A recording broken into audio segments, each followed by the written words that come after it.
Whole India ఈ shifting to Zoho. మీరు విన్నది కరెక్టే, whole India shifting to Zoho.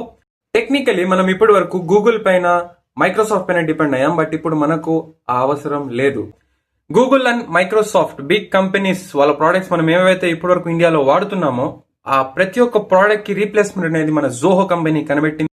Google chrome కి ఉల్లా బ్రౌజర్, జీమెయిల్ కి జోహో మెయిల్, గూగుల్ డ్రైవ్ కి Zoho work drive, power point కి జోహో షో, ఎంఎస్ వర్డ్ కి Zoho writer and MS Excel కి జోహో షీట్స్, గూగుల్ మీటింగ్ కి జోహో మీటింగ్, గూగుల్ ఫార్మ్స్ కి జోహో ఫార్మ్స్, గూగుల్ క్యాలెండర్ కి Zoho calendar, WhatsApp కి అరథై అండ్ విండోస్ కి బాస్, ప్లే స్టోర్ కి Indus app store.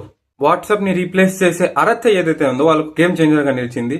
Barely 3000 సైన్అప్స్ everyday జరిగేవి, బట్ మన గవర్నమెంట్ ఎప్పుడైతే స్వదేశీ యాప్స్ ని ప్రమోట్ చేయడం స్టార్ట్ చేసిందో అప్పుడు ఒక్కసారిగా భూమ్ అయింది. ఇక 1 డేలో 3.5 lakhs సైన్అప్స్ అనేవి జరిగాయి.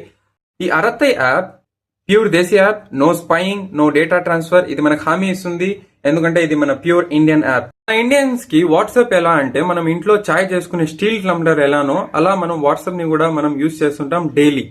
ఈ అరథై మన దేశీ యాప్ ఆ ఎక్స్టెంట్ వరకు చేరాలి అంటే అందులో కూడా సర్వర్స్ అనేవి క్రాష్ అవుతుంటాయి, బగ్స్ అనేవి ఉంటాయి. సో ఇప్పుడు హోల్ జోహో టీమ్ దానిపైన వర్క్ చేస్తుంది, సర్వర్స్ ని అరేంజ్ చేస్తుంది, బగ్స్ ని క్లియర్ చేస్తుంది. ఇప్పుడే మన ఇండియన్స్ ట్విట్టర్ లో సర్వర్స్ అనేవి క్రాష్ అవుతున్నాయి, బగ్స్ అనేవి ఉన్నాయి అని చెప్పి అందరూ ట్వీట్స్ చేయడం అయితే స్టార్ట్ చేశారు.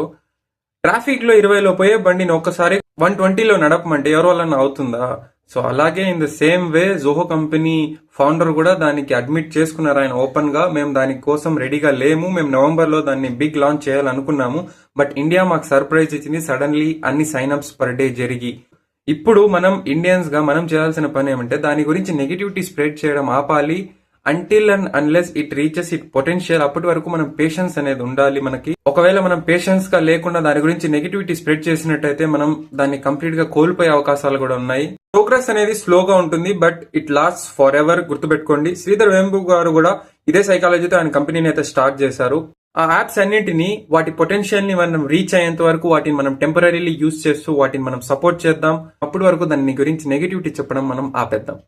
వీడియో ఇన్ఫర్మేటివ్ గా అనిపించింటే మన పేజ్ ఫాలో కొట్టండి అండ్ మీ ఫ్రెండ్స్ వరకు దీన్ని షేర్ చేయండి.